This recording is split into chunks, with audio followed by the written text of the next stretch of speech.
Assalamualaikum warahmatullahi wabarakatuh. Nama saya Marlina Supriyani, salah satu mahasiswi Universitas Pancasakti Bekasi dengan NIM 18620500125, Prodi PK PAUD, kelas NR3. Di sini saya akan memenuhi tugas UAS dengan mata kuliah Pengembangan Kecerdasan Majemuk dengan dosen pengampu Ibu Roza Yanita MPD.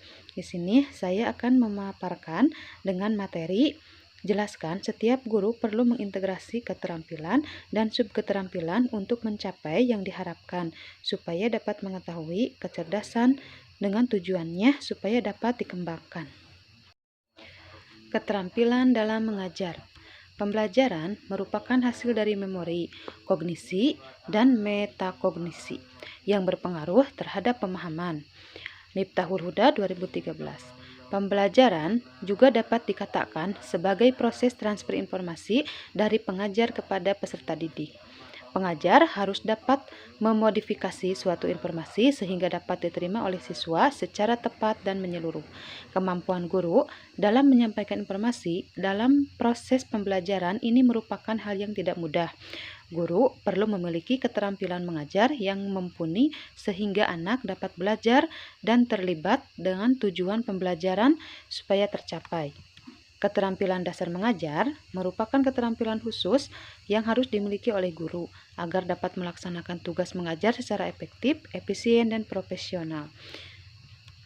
Di sini ada pun beberapa keterampilan yang harus diintegrasi oleh guru, diantaranya keterampilan bertanya.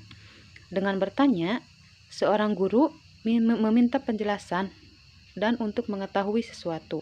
Dalam proses pembelajaran bertanya berperan penting karena pertanyaan guru dapat menstimulus dan mendorong anak untuk berpikir. Pertanyaan yang diajukan guru juga dapat meningkatkan partisipasi dan keterlibatan anak dalam proses belajar mengajar. Oleh karena itu, guru wajib dan melatih keterampilan bertanya pada pembelajaran. Untuk meningkatkan host, siswa pertanyaan yang diberikan harus mendalam, mendorong anak untuk menemukan alasan, dan melahirkan gagasan-gagasan kreatif dan alternatif lewat imajinasi anak. Guru pun perlu menghindari kebiasaan seperti menjawab pertanyaan sendiri, mengulang jawaban siswa, mengulang pertanyaan yang sama, mengajukan pertanyaan dengan jawaban serentak, menentukan siswa yang harus menjawab sebelum bertanya, dan mengajukan pertanyaan ganda. Guru pun perlu memahami tujuan pertanyaan seperti menimbulkan rasa ingin tahu anak, menstimulan fungsi berpikir anak, mengembangkan keterampilan berpikir, memfokuskan perhatian anak, mendiagnosis kesulitan belajar anak, dan mengkomunikasikan harapan yang diinginkan oleh guru dari anak. Selanjutnya, keterampilan memberikan penguatan. Pada jenjang pendidikan, memberikan penguatan harus dilakukan sesering mungkin. Penguatan adalah segala bentuk respon, baik bersifat verbal maupun nonverbal. Penguatan bertujuan untuk memberikan umpan balik kepada anak atas perbuatannya sebagai dorongan atau koreksi. Penguatan terbagi atas penguatan positif dan penguatan negatif. Penguatan positif bertujuan untuk mempertahankan dan memelihara perilaku positif anak, sedangkan penguatan negatif adalah penguatan untuk menghentikan atau menurunkan anak yang tidak menyenangkan. Penguatan positif kita dapat memberikannya dengan pujian, penghargaan, dan persetujuan atas perilakunya. Seringkali penguatan juga dapat ditujukan dari ekspresi guru dengan mengacungkan jempol, tersenyum, dengan penguatan dengan sentuhan, mengusap kepala, menepuk pundak, atau melakukan tos. Penguatan yang diberikan secara konsisten dapat menumbuhkan motivasi anak untuk belajar. Yang ketiga, keterampilan membuat variasi stimulus. Variasi dalam konteks belajar mengajar merujuk pada tindakan guru yang disengaja atau secara spontan dengan tujuan untuk mengikat perhatian anak selama pembelajaran berlangsung. Variasi stimulus dapat mengurangi kebosanan anak dan kembali menarik perhatiannya pada pembelajaran.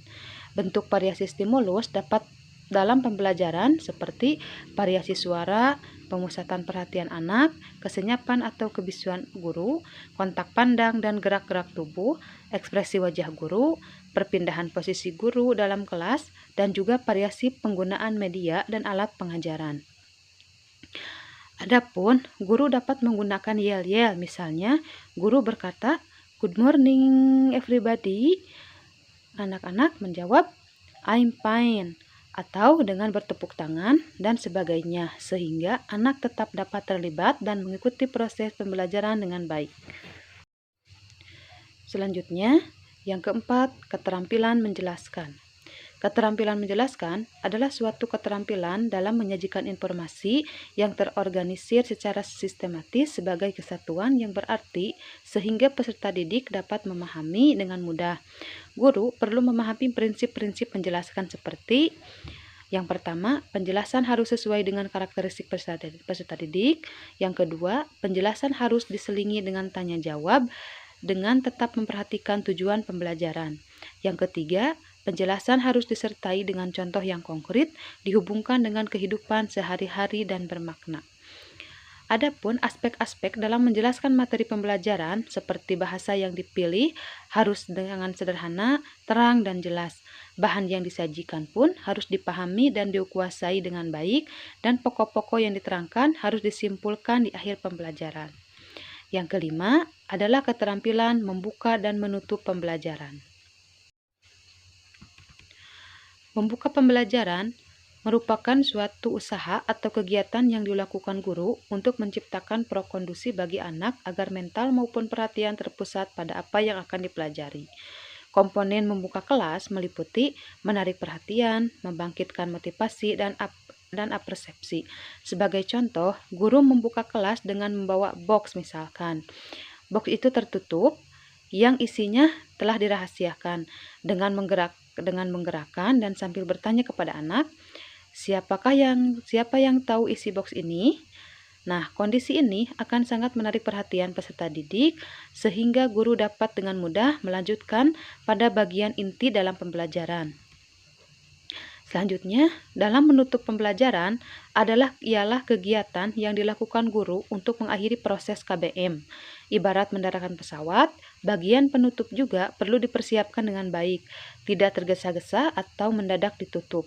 Komponen-komponen dalam menutup kelas seperti merangkum kelas, menyampaikan rencana pembelajaran berikutnya, memberikan pertanyaan yang membangkitkan rasa ingin tahu anak untuk mempelajari materi berikutnya, dan diakhiri dengan doa.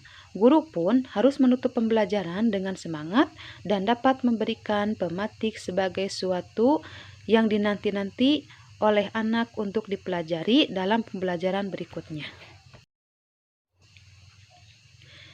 Itulah pemaparan materi yang dapat saya sampaikan.